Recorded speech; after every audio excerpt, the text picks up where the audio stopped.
Hello friends, this is Vijay Rajpusp and welcome to Learner Eyes by Vijay Rajpusp. Today we are going to discuss about question related to factor. ये math का section है number system के तहत. तो number system का अगला section हम देखते हैं क्वेश्चन रिलेटेड टू फैक्टर, यानी गुणनखंड से संबंधित हम लोग प्रश्न देखेंगे. तो सबसे पहले हम लोग देखते हैं the number of factor of 200 is, यानी 200 के सभी गुणनखंड होंगे. यानी अगर आपसे पूछा जाए कि किसी भी संख्या के कुल गुणनखंडों की संख्या कितनी होगी, तो आप उसे निकालने के लिए सबसे पहले उसका हम लोग फैक्टर निकाल लेंगे, यानी अभाज्य गुणनखंड, प्राइम गुणनखंड निकाल लेंगे, प्राइम फैक्टर. जैसे 200 का निकालेंगे तो हमारा इस तरीके से आएगा, 2 से होगा 100 टाइम्स, फिर 2 से 50 टाइम्स, 2 से 25 और 5 से 5. यानी आपने यहाँ देखा कि 200 यानी 200 का जो टोटल फैक्टर्स है वो है आपके 2 इंटू 2 इंटू 2 5 इंटू 5. इसे अगर हम पावर में पेश करें तो 2 the power 3 multiply 5 to the power 2.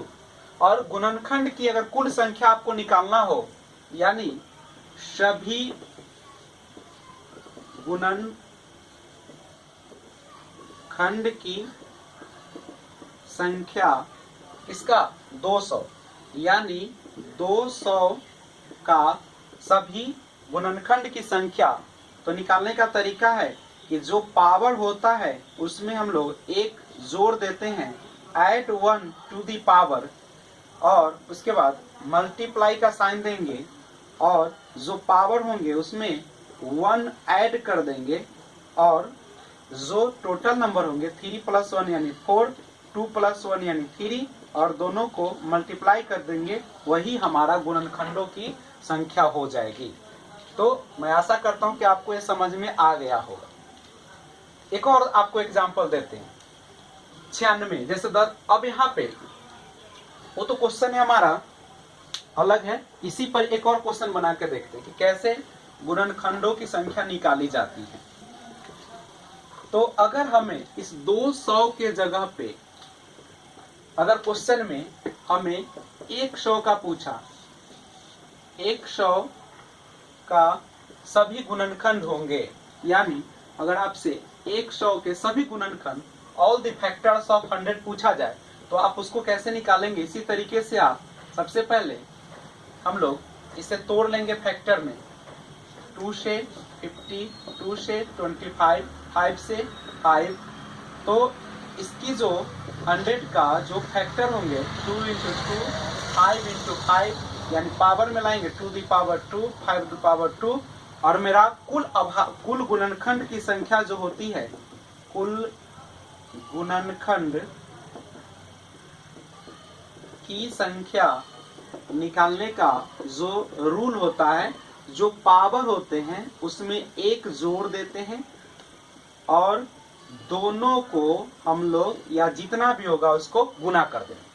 तो इसका 2 था पावर, एक जोड़ दिए, इसका भी पावर 2 था, एक जोड़ दिए, यानी कितना हो गया 3 गुने 3, यानी कुल जो इसका गुणनखंड होगा वो कितना होगा 9 होंगे.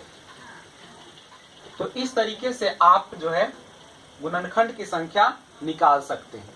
लेकिन ट्विस्ट तो तब आती है जब आपको गुणनखंड निकालने के जगह पे सभी धनात्मक गुणनखंडों का योगफल पूछ दिया जाए. जो जो उसका फैक्टर था वो सारे का अगर आपसे सम पूछा जाए कि कौन कौन सी संख्या से वो फैक्टर था और उसका योग कितना होगा, तो उसके निकालने के तरीका को हम लोग देखते हैं. सबसे पहले सेम प्रोसेस लगाएंगे, इसका हम लोग फैक्टर निकालेंगे, और जो हमारा फैक्टर आएगा उसे हम फिर पावर के रूप में ही लाएंगे, और जो पावर के रूप में आएंगे उसके बाद कुछ नियमों का हम पालन करेंगे. जैसे हम 96 का अगर यहाँ पे गुणनखंड निकालें तो आपने देखा कि हमारा 5 टाइम्स 2 आ रहा है, यानी 5 टाइम्स हमारा 2 आ रहा है, और वो एक बार 3 है, यानी 2 दी पावर 5 और 3 दी पावर 1. अब नियम क्या कहता है कि अगर 96 के सभी धनात्मक गुणनखंडों का योगफल, तो अगर आपको धनात्मक गुणनखंडों का योगफल निकालना हो तो आप इसे बनाने के लिए क्या करेंगे, जो ये है पावर उसमें एक जोड़ देंगे और पूरा में से एक को घटा लेंगे और उसके बाद यह जो इसका बेस है उसमें से एक घटा देंगे और उसे डिवाइड करेंगे। इसी तरीके से यहां भी देखिए 3 की पावर 1 है, इसमें एक जोड़ेंगे एक घटाएंगे और यहाँ पे क्या हो जाएगा, आपका जो बेस होगा उसमें से हम लोग एक को क्या कर देंगे, घटा देंगे। और अब इसको देखा जाए, अब इसको हम सॉल्यूशन करते हैं। 2 की पावर 6 हो जाएगा और नीचे 2 में से 1 गया तो 1 हो जाएगा। 3 के पावर आपका 2 हो जाएगा और ये आपका 2 होगा, यानी 2 के पावर 6 यानी 2 गुने 2 गुने 2 यानी 2 को 6 टाइम मल्टीप्लाई कीजिएगा तो आपका यह जो हो जाएगा, अगर हम इसे 6 बार लिख दें 2 गुने 2 गुने 2 गुने 2 इस तरीके से लिख दें, तो अगर इसे इस तरीके से लिख कर देख लीजिए 6 बार आपको इसको लिखना है, मल्टीप्लाई कर सकते हैं। देखिए 2 दूनी 4 दूनी 8 दूनी 16 दूनी 32 दूनी 64, तो ये मेरा आ जाएगा 64 बटा में 1 और इसको कीजिएगा 3 गुने 3 यानी 9 और घटे 1, यहाँ भी घटाव का साइन है तो घटाव 1 रहेगा और बटा 2। अब इससे सॉल्यूशन कीजिए, 64 में से 1 जाएगा तो कितना हो जाएगा 63, नीचे 1 है तो नीचे 1 है तो आप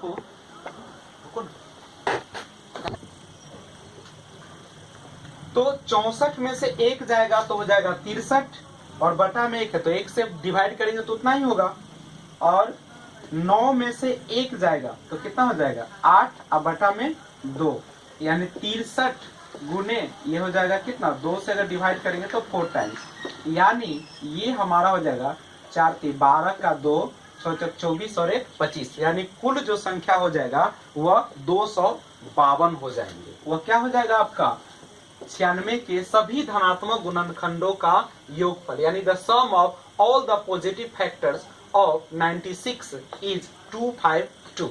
तो इसे एक और क्वेश्चन इस पर बना लिया जाए ताकि आपको दिक्कतें ना हो, तो ध्यान रखिएगा इसे। यह वीडियो हम करीब 20 मिनट का बनाएंगे तो ध्यान रखिएगा।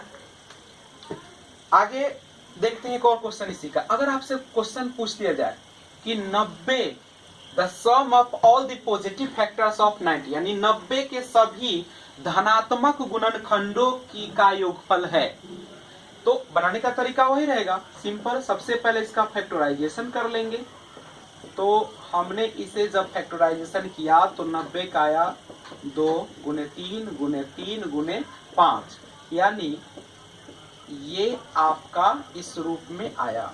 अब हमारा नियम क्या कहता है, अगर आपको 90 के सभी धनात्मक गुणनखंडों का योगफल पूछा जा रहा है, the sum of all the positive factors of 90, तो बनाने का तरीका मैंने कहा था कि इसका कुल सम धनात्मक गुणनखंडों का योगफल निकालना हो 90 के, तो बनाने का तरीका है कि इसमें जो पावर होते हैं उसमें एक जोड़कर एक पूरा से घटा दे और जो हमारा बेस है आधार है उसमें क्या करे एक घटा दे और सभी पावर को ऐसे ही मल्टीप्लाई करते जाए। 3 के पावर 2 एक जोड़े एक घटाए और बटा में फिर आधार में एक घटा दे। फिर यहाँ पे देखें 5 के पावर है 1 उसमें एक जोड़े फिर पूरा में से एक घटाए और बटा में फिर क्या कीजिएगा जो हमारा आधार है उसमें से एक घटा लेंगे। तो इस तरीके से आप क्वेश्चन को सॉल्व करेंगे। तो देखते हैं ये हो जाएगा 2 के पावर कितना 2 माइनस 1, 2 में से 1 गया 1। 3 के पावर कितना हो जाएगा 3 माइनस 1 बटे 3 में से 1 गया 2। 5 के पावर 2 माइनस 1 बटे 5 में से गया कितना हो जाएगा 4। तो आप देखिए ये हमारा 2 पावर है तो इसको हम 2 बार लिख देते हैं और 3 के पावर 3 है तो हम इसको 3 बार लिख देते हैं और ये हमारा 5 के पावर 2 है तो इसे हम 2 बार लिख देंगे। आप इसे देखें तो ये कितना हो जाएगा 4 माइनस 1 बटा 1, 27 माइनस 1 बटा 2 और 25 माइनस 1 बटे 4। सॉल्यूशन इसको करें तो हो जाएगा 4 में से 1 जाएगा 3, नीचे 1 है तो उसका कोई असर नहीं होगा, ये 3 ही होगा। 27 में से अगर 1 घटाएगा तो कितना 26 और 26 को 2 से भाग देंगे तो हो जाएगा 13, ये हो जाएगा 25 में से गया 24, 24 को 4 से भाग देंगे तो 6। अब सबको मल्टीप्लाई कर दें, 13 से कीजिएगा तो 13 तिया 39 हो जाएगा, और 6 से गुना कीजिएगा तो हो जाएगा 9 छक 54, 54 और 6 18 और 5 23, 234 इसका कुल धनात्मक गुणनखंडों का योगफल होगा। तो अभी आपने सीखा कुल गुणनखंड कैसे निकाली जाती है, और अगर गुणनखंड आप निकाल लेते हैं तो उन सभी संख्याओं का योगफल कैसे निकालें जो धनात्मक होते हैं। तो ये था हमारा गुणनखंड से रिलेटेड। और अब हम लोग देखेंगे प्राइम फैक्टर निकालना, यानी अब अभाज्य गुणनखंड। अभाज्य गुणनखंड यानी अभाज्य संख्या आप जानते हैं, इसमें तो सारे शामिल थे, लेकिन अभाज्य गुणनखंडों की संख्या अगर ज्ञात करना हो तो उसे हम लोग कैसे हल करेंगे। तो आइए उस क्वेश्चन को भी हम लोग देखते हैं। अभाज्य गुणनखंडों की संख्या ज्ञात करना। The number of prime factor, अभाज्य गुणनखंडों की संख्या ज्ञात करना। तो आइए एक क्वेश्चन से देखते हैं। सबसे पहले एक क्वेश्चन है हमारे पास, अगर दिया रहेगा 30 के पावर 7, 30 के पावर 7 और गुने आपको दे दिया जाए एक उसी में 22 के पावर 5 दे दिया जाए, 22 के पावर 5 और गुने 34 के पावर 11। तो इस तरीके से आपके पास क्वेश्चन दे दिया जाए और पूछा जाए कि अभाज्य गुणनखंडों की संख्या बताए, यानी अभाज्य गुणनखंडों की, अभाज्य गुणनखंडों की संख्या आपसे अगर पूछी जाए, यानी the number of prime factor पूछा जाए तो कैसे बनाएगा। तो इस क्वेश्चन को बनाने का तरीका है कि सबसे पहले जो भी अंक दिया गया है उसका फैक्टर निकालें। जैसे 30 का अगर फैक्टर निकालिएगा तो किस तरीके से होगा, 30 का फैक्टर निकाले तो 2 से 15, 3 से 5, यानी 2 3 5, यह जो आ जाएगा 2 3 5 टू द पावर 7। और 22 का निकालेगा तो 22 को देख लीजिए, 2 से 11 यानी 2 गुने 11 पावर में हो जाएगा आपका 5। 34 का आप निकालेंगे तो 2 से 17 यानी 2 गुने 17 और उसका पावर है आपका 11। अब यहाँ पे गौर कीजिएगा थोड़ा सा, अगर आपको अभाज्य गुणनखंडों की संख्या निकालना हो तो आप क्या करेंगे, आप सबसे पहले उसके पावर को देखेंगे। तो मेरा पावर है कितना, 7 है पावर, और उसके बाद हम लोग क्या करेंगे, जो उसमें कुल संख्या, इसमें संख्या देखिए 1 2 3, तो 3 है तो हम क्या करेंगे, उसके पावर को 3 से गुना कर देंगे। और उसके बाद हम लोग और क्या करेंगे, और इसी तरीके से बढ़ते जाएंगे और जोड़ते जाएंगे। फिर इसमें देखिए पावर है 5 और इसको मल्टीप्लाई करेंगे नंबर ऑफ फैक्टर, तो कितने फैक्टर है इसमें, 1 2, 2 से गुना कर दिए, फिर जोड़ देंगे। इसमें देखते हैं तो पावर है 11 और इसमें नंबर है कितना 2, इसको हम लोग गुना करेंगे। तो इससे हमारा कुल अभाज्य गुणनखंडों की संख्या निकलेगा। ये जो निकल रहा है हमारा वह क्या निकल रहा है, कुल अभाज्य, या हम बोल सकते हैं total number of prime factor, कुल अभाज्य गुणनखंड की संख्या। अब इसको सॉल्व कर दीजिए, 7 को 3 से कीजिए 21, 5 2 जा 10, 11 2 जा 22। अब इसे हम लोग ऐड कर लेते हैं तो 2 0 तो 2 और 1 3, 2 1 3 और 2 5, यानी कुल जो होगा हमारा अभाज्य गुणनखंडों की संख्या वह कितना हो जाएगा, 53 यानी 53 हो जाएगा। तो इस तरीके से हम लोग क्या निकाल सकते हैं, अभाज्य गुणनखंडों की कुल संख्या निकाल सकते हैं।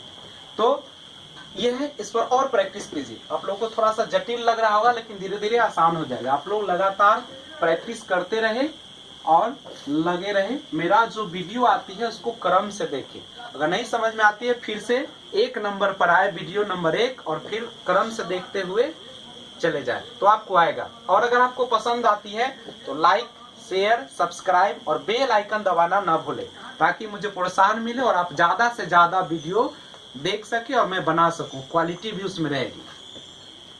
कहता है कि किसी भी काम जो को करने के लिए दिल से इरादा होनी चाहिए। Nothing is impossible in the world if we want by heart. अगर हम दिल से चाहत होती है तो दुनिया की हर चीजें आसान हो जाती है। तो मैं आशा करता हूं कि आप सभी लोग इसको ज्यादा से ज्यादा प्रैक्टिस करेंगे, वीडियो देखेंगे, शेयर करेंगे, लाइक करेंगे और बेल आइकन दबाएंगे। आगे बढ़ते हैं, इसी क्वेश्चन को एक और एग्जाम्पल से देख लिया जाए। अगर आपको इस तरीके से क्वेश्चन है 20 के पावर 4 दे दिया जाए, उसके बाद 7 के पावर 11 दे दे और इसका टोटल नंबर ऑफ फैक्टर पूछ दिया जाए, टोटल नंबर ऑफ, केवल फैक्टर ही नहीं प्राइम फैक्टर पूछ दिया जाए, यानी आपसे 20 के पावर 4 गुने 7 के पावर 11 यानी 20 का घात 4 गुने 7 का घात 11 और इसका पूछा जाए कुल अभाज्य गुणनखंड की संख्या, तो कैसे निकालेंगे? सेम प्रोसेस है। 20 को सबसे पहले आप फैक्टराइज कर दे, तो आप फैक्टराइज करेंगे तो आपके पास इस तरीके का आ जाएगा 2 गुने 5 और पावर में कितना 4। ये क्या निकल रहा है? Total number of prime factor. ये जो हम निकाल रहे हैं वह निकाल रहे हैं total number of prime factor, यानी कुल अभाज्य गुणनखंड की संख्या निकाल रहे हैं।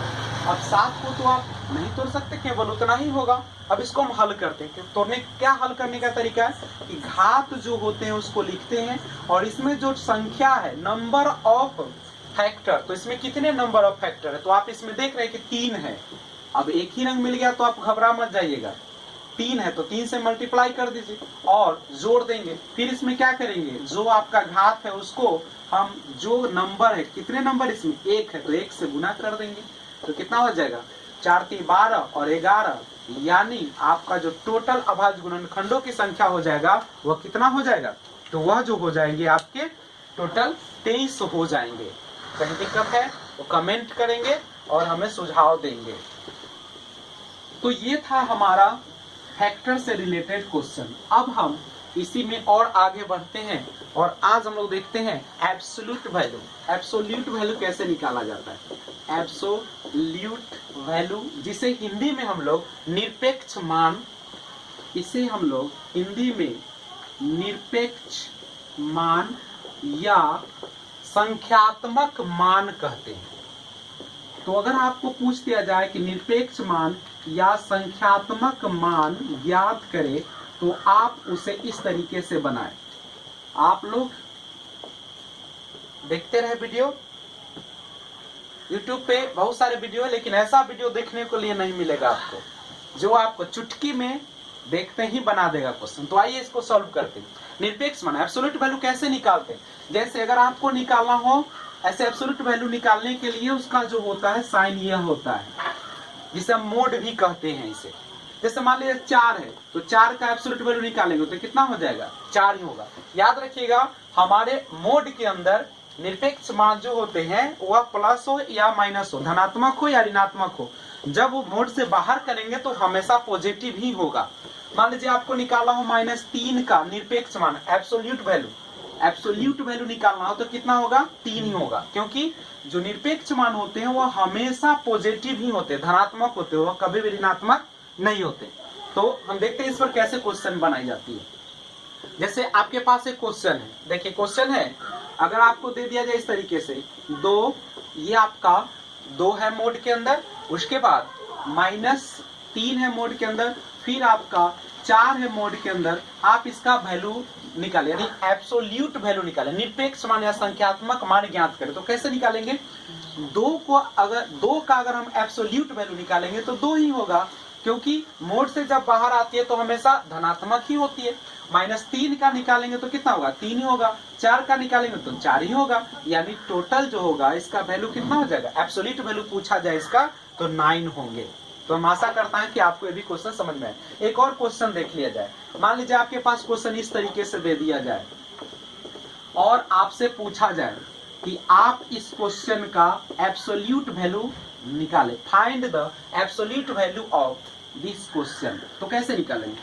तो ये देखिए मोड से बाहर आएगा तो 3, चूंकि रूल आप जानते हैं कि मोड के अंदर कुछ भी रहे पॉजिटिव नेगेटिव बाहर आने पर पॉजिटिव ही होते हैं, और बाहर साइन बाहर को कुछ नहीं करेंगे। ये हमारा 3 होगा और ये हमारा 4 होगा, ये हमारा 5 होगा, क्योंकि बाहर ला रहे हैं। अब देख लीजिए 3 में से 3 घटाएगा तो 0 हो जाएगा, 4 और 5 जोड़ेगा तो कितना हो जाएगा 9। तो इस तरीके से हम लोग एब्सोल्यूट वैल्यू निकाल सकते हैं।